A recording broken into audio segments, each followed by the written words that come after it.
अस्सलाम वालेकुम friends, welcome back with a new lecture. I am Faizan Ali.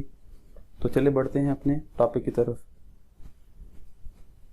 प्लस्तर में की जाने वाली 8 बड़ी गलतियां, 8 major mistake in plastering. Bulk marking. A wall where we want to start plastering, there we need to install bulk mark before 24 hours. Plaster thickness can be marked by bulk marking. The average thickness of internal plaster is 12 mm to 15 mm or half inch. Without level marking, we can't plaster wall 100% accurate.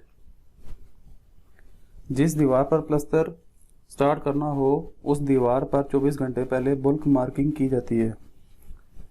Internal प्लस्तर के लिए इसकी thickness half inch से ज़्यादा नहीं होनी चाहिए। जिस दीवार पर लेवलिंग मार्क ना हो वहाँ आप एक्यूरेट लेवल नहीं कर सकते।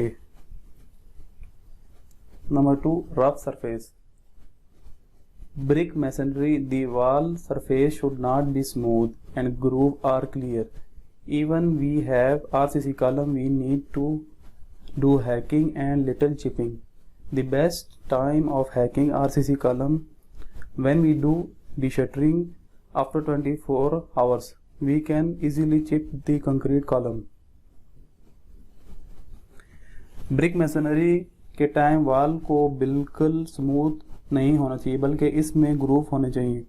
RCC कॉलम हो या बीम, इस पर हैकिंग करके चिपिंग करनी चाहिए। हैकिंग का बेस्ट टाइम कॉलम की डीशटरिंग के टाइम होता है। Number 3, chicken mesh. To prevent crack in plastering work we use chicken mesh at junction of different material in wall. Where junction come, we need to put 6-inch white iron mesh at the joint. The mesh should be half in brickwork and half in column or beam. Chicken mesh is fixed by steel nail and washers. प्लस्तर के काम पर joint को रोकने के लिए joint पर मुर्गा जाली लगाते हैं। जॉइंट वर्टिकल भी हो सकता है और हॉरिजॉन्टल भी हो सकता है। जहां जॉइंट आए वहां 6 इंच की चौड़ी जाली काट कर 3 इंच ब्रिकवर्क की तरफ और 3 इंच कॉलम की तरफ स्टील नेल और वाशर से लगाते हैं। बाद जगह ये जाली हम प्लस्तर के मसाले यानी सीमेंट का नीरो मिक्स करके उसे भी लगाते हैं। Number 4, brick masonry curing. Brick masonry curing. Before start plastering the wall, we need cure the wall because brick absorb water. If we not cure the wall before plaster, brick absorb the moisturizer of mortar and then crack appear. प्लस्तर शुरू करने से पहले हमें दीवार की अच्छी तरह तराई करनी चाहिए। अगर बगैर तराई के प्लस्तर स्टार्ट किया जाए तो ब्रिक मसाले से पानी जल्द कर लेती हैं जिसकी वजह से क्रैक आ जाते हैं। Number 5, cement slurry. After slurry the wall we will apply cement slurry नीरू at whole wall. After that we can start plastering by applying नीरू। The surface of wall is rough and now the mortar of plaster can easily bond with wall.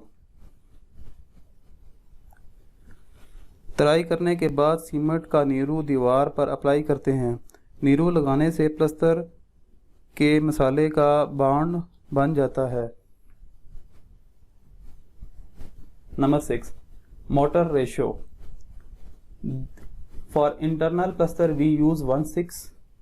For example 1 bag of cement and 6 bag of sand. Mainly for roof we use 1/4.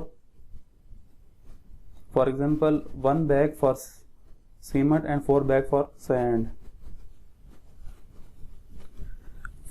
Wall के internal प्लस्तर के लिए 1/6 का मसाला use किया जाता है। Roof और external प्लस्तर के लिए 1/4 का मसाला यूज़ किया जाता है। Number 7, mortar should be used within 1 hour. As we know that when cement mixed with water in 30 minutes the cement initial setting time start.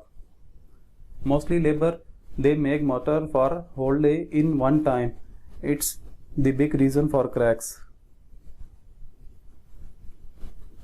प्लस्तर के मसाले को 1 घंटे तक यूज़ कर लेना चाहिए। जैसा कि हम जानते हैं कि सीमेंट में पानी मिक्स हो तो 30 मिनट के अंदर सेटिंग टाइम स्टार्ट हो जाता है।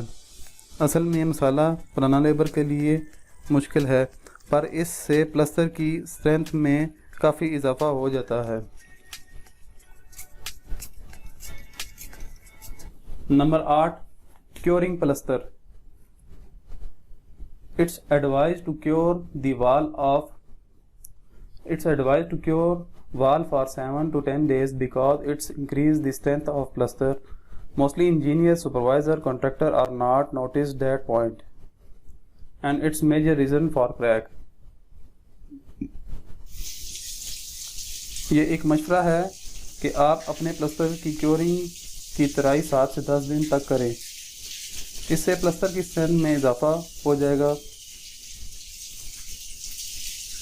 आमतौर पर इंजीनियर, सुपरवाइज़र और कॉन्ट्रैक्टर इस बात को नोटिस नहीं करते। ज़्यादातर लोग मशवरा देते हैं कि अभी मौसम ठीक है, 2 दिन तराई बहुत है भाई, 3 दिन तराई बहुत है, लेकिन ये बात सही नहीं। इससे हमारा जो मसाला होता है प्लस्तर का वो जल जाता है।